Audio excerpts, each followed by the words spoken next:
Hassandine legacy, 4 brothers, 1 football dynasty. There are families that play sport, and then there are families that shape it. In Sri Lanka's long and colorful football history, one name stands apart like a banner in the wind: Hassindeenes, a humble Malay family from Colombo's slave island. For more than 4 decades, 4 brothers, Naeem, Muzammil, Subhani, and Farouk, carried the hopes of a nation, electrified stadiums, and left behind a legacy unmatched in Sri Lankan sport.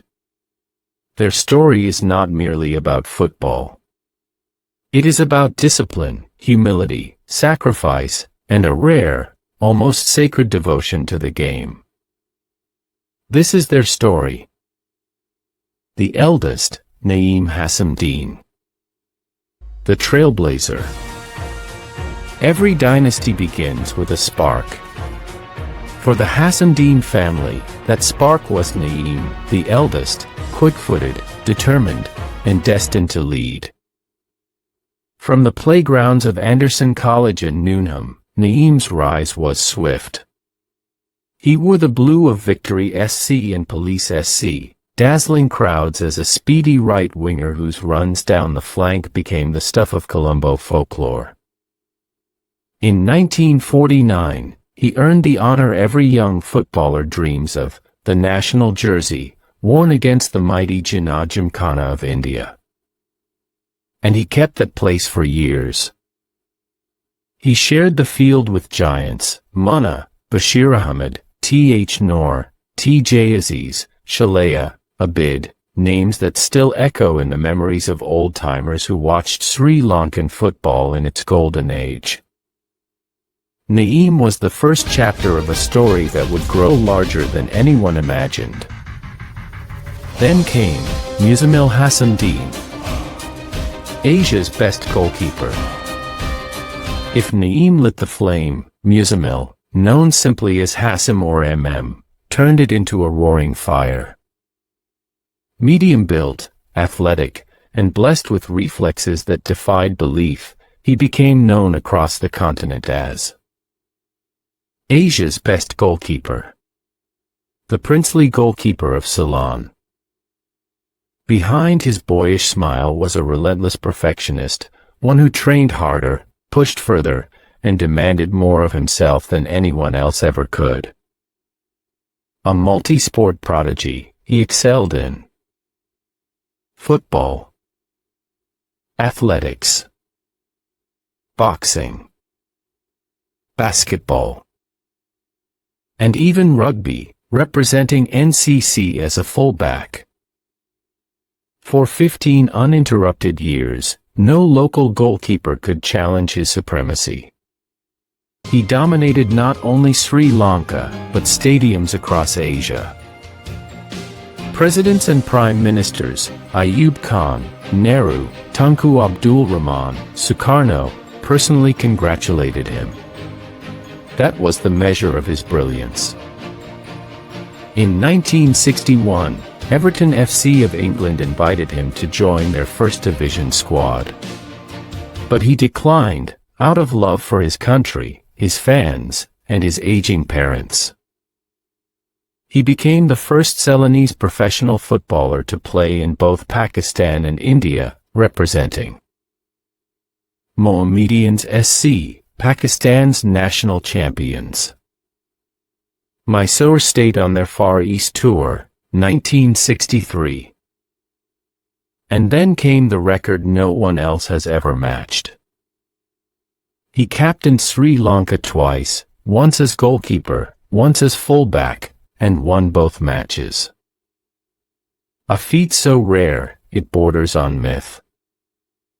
Even his own younger brother, Subhani, remembers watching him with awe, just another fan in the crowd, cheering for a hero.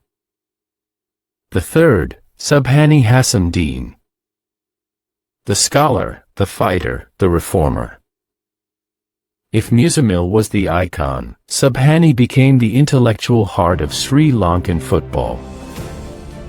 I met him when he was in his 70s, still sharp, still passionate, still fighting for the game he loves. Subhani is known not only for his brilliance on the field but for his powerful writing, articles that revived memories, exposed failures, and reminded the nation of what football once was.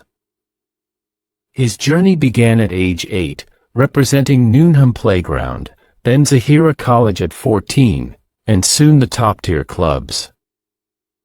11 Youngsters FC, Black Square FC, Victory FC. In 1974, he was crowned Best Footballer at the Rand Panda Festival. He served the Royal Ceylon Air Force, helping them win the Inter-Services Championship for the first time. Later, he captained Wellawata Spinning and Weaving Mills, leading them to unbeaten seasons and knockout titles. From 1965 to 1975, he was a pillar of the national team, contributing to victories over Burma, India, Pakistan. He played in historic tournaments. Aga Khan Gold Cup, Sri Lanka's first major international trophy. Southern Quadrangular Cup, 1970. Vital Trophy Final, 1975. He toured Europe, Israel, England, West Germany, matching skills with clubs like Nuremberg FC, Essen SC, Wacker, Manchester City, Southampton. He even played rugby and excelled in athletics and basketball, one of the most versatile sportsmen Sri Lanka has produced. As a coach, he has served over 36 years, trained under AFC and FIFA programs, and was a member of the England Coaches Association. Subhani is the bridge between eras, the memory keeper, the critic, the reformer. At last came Mohammad Farooq Hassandine, the finisher of the famous foursome. Completing the legendary quartet was Farooq, the youngest, steady, disciplined, and forged in the fire of his brother's greatness. From 1966 to 1991, he represented Black Square and Victory SC, two clubs that dominated Colombo football. His performances earned him places in City Football League, Colombo Football League, Mercantile Football League. In 1979, the Mercantile League became interleague champions, facing teams from China and the UK. Farooq toured India with Victory SC in 1980 and 1982, and from 1976 to 1984, he became a permanent fixture in the national team. With him, Sri Lanka achieved Vital Trophy champions, victory over Nepal, the SARC champions, a draw with Oman, finishing third in the region, a win over Singapore in the Asian Cup qualifiers, a win over Minak Dynamos, USSR, in 1978, a win over Maldives in 1984. He later became Official Liaison Officer at the SAF Games in Sri Lanka, 1991. National Selector, Football Federation of Sri Lanka, 1993-94. Vice President, Mercantile Football Association 2005 to 2008. Coached St. Peter's College Colombo from 1995 to 2000, during which period they became schools champions.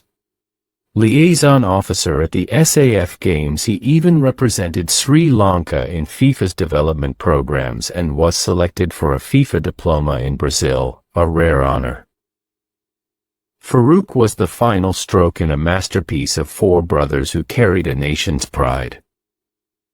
The legacy. In 1952, Sri Lanka stood 105th in the world football rankings. By 2018, it had fallen to 201st. Yet, through all the rises and falls, one truth remains. The Hassandine brothers represent the highest standard Sri Lankan football has ever known. They were not just players. They were ambassadors. They were craftsmen. They were symbols of what Sri Lanka could be. Conclusion. Sri Lanka's football story is not written in trophies or rankings alone. It is written in people, in families, who gave their youth, their strength, and their hearts to a game that once united a nation. The Hassandine brothers stand as living proof that greatness is not an accident. It is built through discipline, sacrifice, and a love for the sport so deep that it becomes part of a country's cultural memory. In a time when Sri Lankan football struggles for direction, their story reminds us of what once was possible, and what could be possible again. 4 brothers, 4 journeys, one legacy that refuses to fade. As TBK's Truth Frame steps beyond its usual historical landscapes into the world of sport, this episode becomes more than a tribute. It becomes a call to remember. A call to honor those who carried our flag with pride.